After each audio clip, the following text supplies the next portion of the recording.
So the PSP is gonna turn 20 years old in 2025, which is pretty crazy. I remember when we first got our PSPs, our dad surprised us with one each for me and my brother, and we both fell in love with it, including my dad. He wasn't much of a gamer, but he actually liked the PSP library. It brought a lot of old classics to the PSP. The question is, how good is the PSP going into 2024? You'd actually be kind of surprised. With this memory card adapter, you can extend the PSP to its actual limits. By putting custom firmware into the PSP, it changes the game. This thing is kind of crazy, and it does a lot. From actually changing the stock menu from the PSP to a custom theme, and adding categories to categorize your game library so it's never a mess. And yes, of course, you can add your PSP backups into the PSP. You don't need to use the UMD drive anymore, or maybe your UMD drive doesn't even work.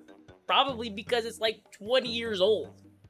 But that's not it. For some weird reason, the PSP can play PlayStation 1 games natively, naturally, like it was meant to be on this console. It's kind of cool. Playing PlayStation 1 on the PSP is kind of beautiful. It feels natural in the hand, and playing the game on the go is nothing but a perfect gem. There are different controller type configurations, and you can adjust your screen size to fit the screen, to native resolution to stretch the screen. There's a bunch of extra options in the home menu while you're playing the PlayStation 1 game.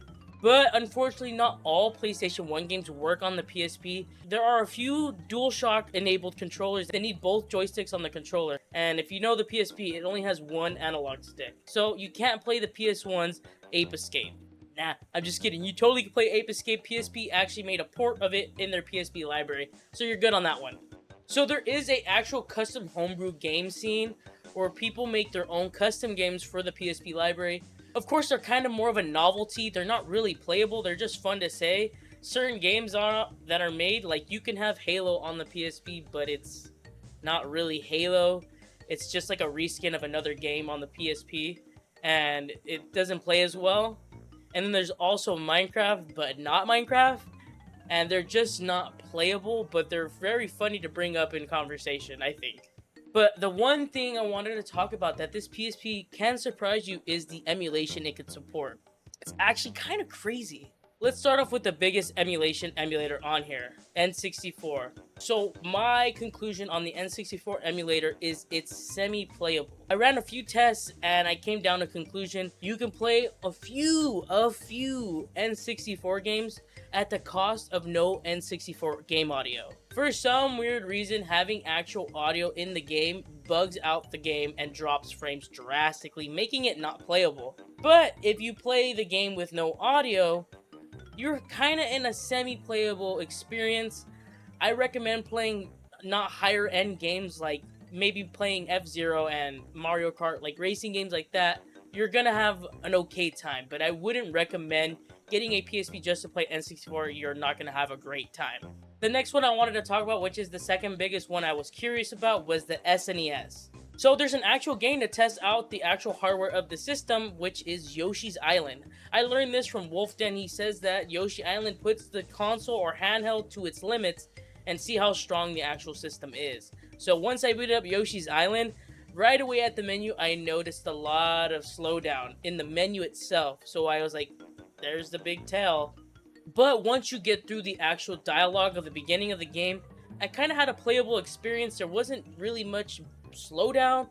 It did feel a little weird in the hand playing SNES on a PSP, but it was playable. I did try other games like Super Metroid, and I was playing with kind of flying colors, which was kind of great. So I would consider the SNES a very playable experience if you want to play SNES on your PSP. So the last few emulators I want to talk about, because there are countless emulators for the PSP, which is kind of surprising, is the Game Boy Color and the Game Boy Advance emulators. They're two separate emulators, unfortunately, but oh well. After I saw that the SNES kind of passed the test on can it run on a PSP, I kind of figured the Game Boy Color and the Game Boy Advance were going to run with flying colors. And they did. I had no problems at all. And actually, I kind of loved playing the actual library of the Game Boy Advance on the PSP. The cool thing about this is that the PSP has a sleep mode, and when you put it into sleep mode and then you turn it back on, or it's called hibernation mode, I believe it's called, is when you turn it back on, you don't lose any of your Game Boy Advance progress, which I kind of wish the original Game Boy Advance and the Game Boy Color had a hibernation mode. but I know it was so ahead of its time. But it's such a thing we need today, because not everyone can sit for an hour straight to play these games. Having hibernation mode on the PSP, which is sleep mode, is a great plus to this emulator. And of course, both emulators have cheats for specific games you could put in manually yourself. And also, these have save and load states, which are a huge must for me personally. I kind of suck at video games and I don't want to repeat the same level. So having a save and load state is a huge plus as well. As I was testing the Game Boy Advance emulator, I kind of got caught in the wind and just kept playing Bomberman. I don't know what it is with Bomberman on me. It's probably one of my favorite video game franchises. I don't know. Let me know if you guys love Bomberman as well. So that's probably going to wrap it up for the video. I hope you guys enjoyed the actual testing and what this PSP can do today. It's kind of still a great gem. Of course, you have the beautiful PSP library. There are countless games that you guys probably haven't even played yet that are stuck on the library of the PSP, and you need to play it now. They're really fun to play.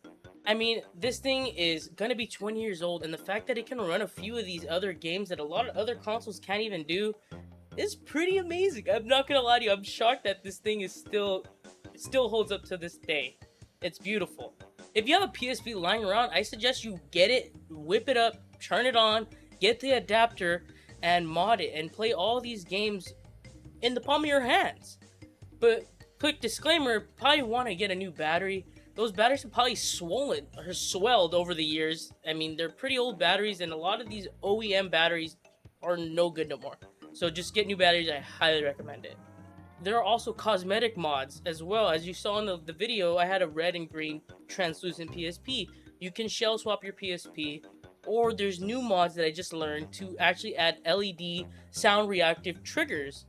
And that's what are on both of the PSPs. Really cool, really not that hard. You're probably going to have to open up your PSP, which can be a little scary, but it's not that hard. So I highly recommend checking out that video. You may be interested in doing that to your own PSP.